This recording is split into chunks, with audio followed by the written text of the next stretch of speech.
കാഞ്ഞങ്ങാട് ശ്രീ കല്യാൽ മുച്ചിലോട്ട് ഭഗവതി ക്ഷേത്രത്തിൽ 2012 ജനുവരി 31 മുതൽ ഫെബ്രുവരി 5-ാം തീയതി വരെ നടക്കുന്ന പെരുങ്കളിയാട്ട മഹോത്സവത്തോടനുബന്ധിച്ചുള്ള കളിയാട്ടം ഏൽപ്പിക്കൽ ചടങ്ങ് ബുധനാഴ്ച നടന്നു.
കാൽച്ചിലമ്പിന്റെയും പള്ളിവാളിന്റെയും വെള്ളോട്ടുമണിയുടെയും നാദത്താൽ ഭക്തിസാന്ദ്രമായ അന്തരീക്ഷത്തിൽ കല്യാൽ മുച്ചിലോട്ട് ഭഗവതിയുടെ തിരുസന്നിധിയിൽ തെയ്യങ്ങളുടെ ഉരിയാടലുയർന്നു.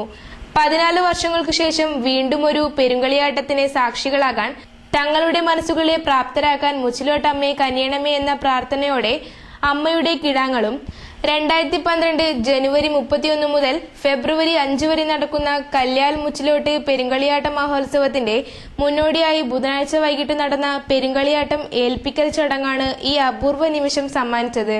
കുളിച്ചരങ്ങിലായ വിവിധ തെയ്യങ്ങളുടെ ദേവനർത്തകന്മാരുടെ അനുഷ്ഠാന ചടങ്ങുകൾക്കു ശേഷം ക്ഷേത്ര തിരുനടയിൽ വിരിച്ച പട്ടുശീലയിൽ ക്ഷേത്രത്തിലെത്തിച്ചേർന്ന ഭക്തജനങ്ങൾ തങ്ങളുടെ കൈയാൽ വകയുന്ന തുക നിക്ഷേപിച്ചു. തുടർന്ന് ഇത് ഒരു കിഴിയിലാക്കി കെട്ടി മുച്ചിലോട്ട് ഭഗവതിയുടെ പ്രതിപുരുഷൻ ഇതൊരു അജയനിധിയാകട്ടെ എന്ന ഉരിയാടലോടെ പെരുങ്കളിയാട്ട കമ്മിറ്റി ചെയർമാൻ വേണുഗോപാലൻ നമ്പ്യാരെ ഏൽപ്പിച്ചു. പെരുങ്കളിയാട്ട മഹോത്സവത്തിന്റെ സമ്പൂർണ്ണ ചുമതല കമ്മിറ്റി ചെയർമാനാണ്.